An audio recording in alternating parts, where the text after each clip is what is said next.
Shake the hand of a stranger today, and you might be able to predict when they will die. Doctors tracked nearly 140,000 people across 17 countries. They found something nobody expected. A handshake predicts death better than your blood pressure does. Not a cancer scan, not a cholesterol test, a handshake. This is not a rumour floating around the internet. This is the pure study. Published in The Lancet in 2015, researchers followed adults aged 35 to 70 for an average of 4 years. Every single person had their grip tested with a simple hand dynamometer. Then the researchers waited and recorded who lived and who did not. Here is the number that should scare you. For every 5 kilos your grip strength drops, your risk of dying from any cause jumps by 16%, your risk of dying from heart disease jumps by 17%, stroke risk climbs by 9%, heart attack risk climbs by 7%, all from one squeeze of a machine. To put 5 kilos into perspective, that is roughly the weight of a large watermelon or 2 full bricks. A drop that small in one squeeze is enough to measurably shift your odds of dying early. That is how sensitive this single test really is. Now think about that for a second. Blood pressure gets checked at every single doctor visit. Cholesterol gets checked every single year. Grip strength beat both of them as a predictor of death. The researchers said it plainly in their own published paper. Grip strength was a stronger predictor of death than systolic blood pressure. This was not some small study you can brush off. This was one of the largest health studies ever run. 140,000 people, 17 countries, every income level included, rich nations and poor nations alike.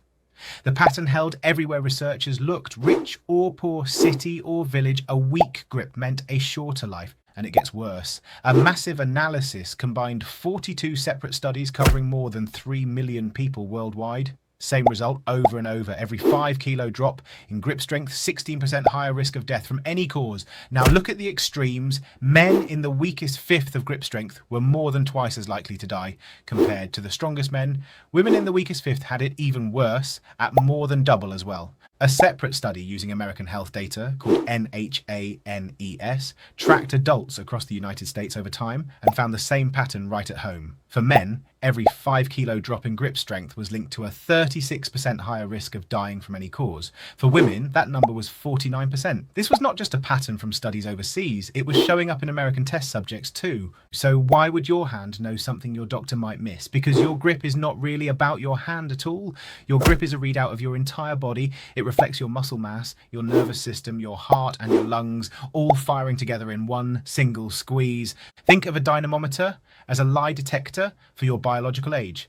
Weak nerves cannot fire fast enough to activate strong muscle. A struggling heart cannot pump enough blood to fuel a hard squeeze. Low muscle mass means less tissue to contract in the first place. Your hand cannot hide any of that.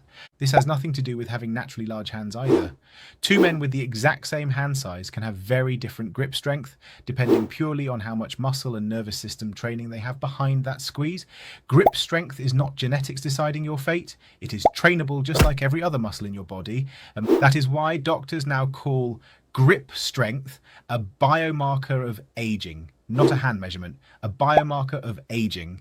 Researchers have even tested fancier formulas, grip divided by body weight, grip divided by height. In the end, the simplest measurement won anyway. Plain, raw grip strength from one squeeze turned out to be one of the best predictors researchers could find. You do not need a complicated formula, you just need to know your number. Hospitals have caught on to this too. Doctors treating cancer patients and heart failure patients now use grip strength as a quick way to sort out who is at highest risk.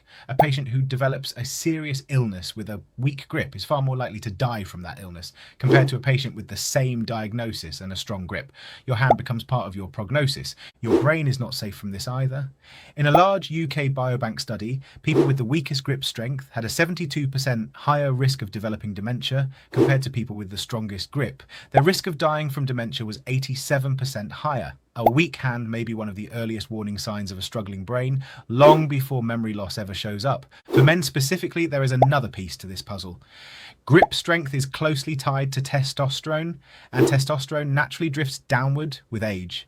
Lower testosterone means less muscle cross-section, which means less force your hand can produce. A drop in grip can be one of the earliest outward signs that your hormones are shifting to.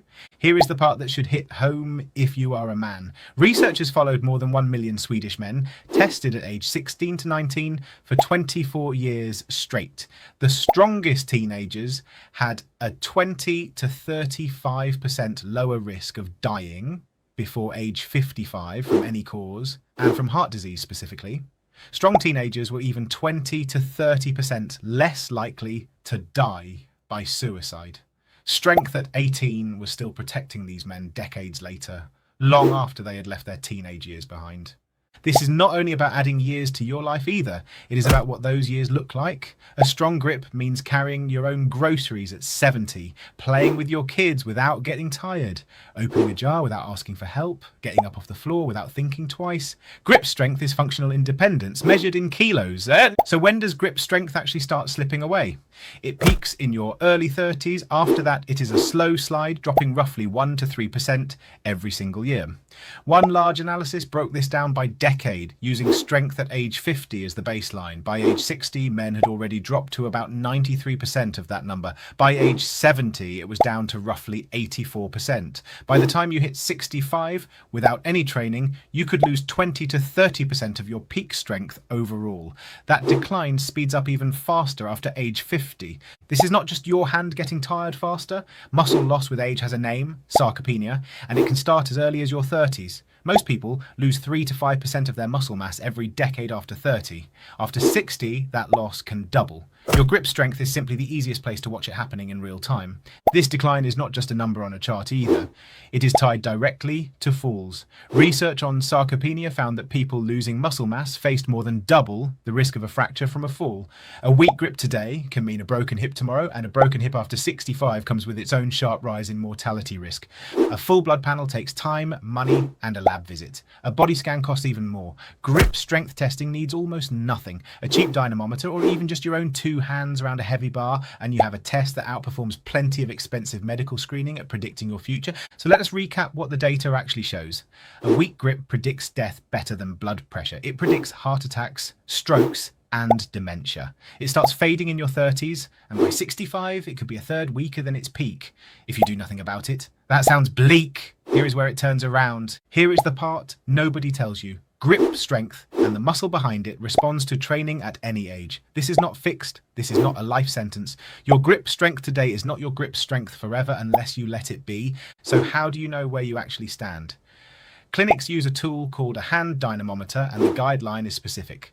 For men, a grip strength under 27 kilos is flagged as a warning sign for sarcopenia. If you do not have access to a dynamometer, grip a heavy dumbbell or a thick barbell and pay attention to how hard it is to hold on for a full 10 seconds. Building this back is simpler than people think. Farmer carries are one of the best tools you have. Pick up 2 heavy dumbbells or 2 heavy kettlebells and walk. That alone trains your grip, your core, your traps, and your legs all at the same time. Dead hangs from a pull-up bar build serious grip endurance and protect your shoulders while they do it. Deadlifts force your hands to hold on under heavy load. Rows do the same thing. Pull-ups too. Every one of these lifts trains your grip as a side effect without you ever thinking about it directly. Remember the number from the start. 16% higher risk of death for every 5 kilos your grip drops. That number moves in both directions.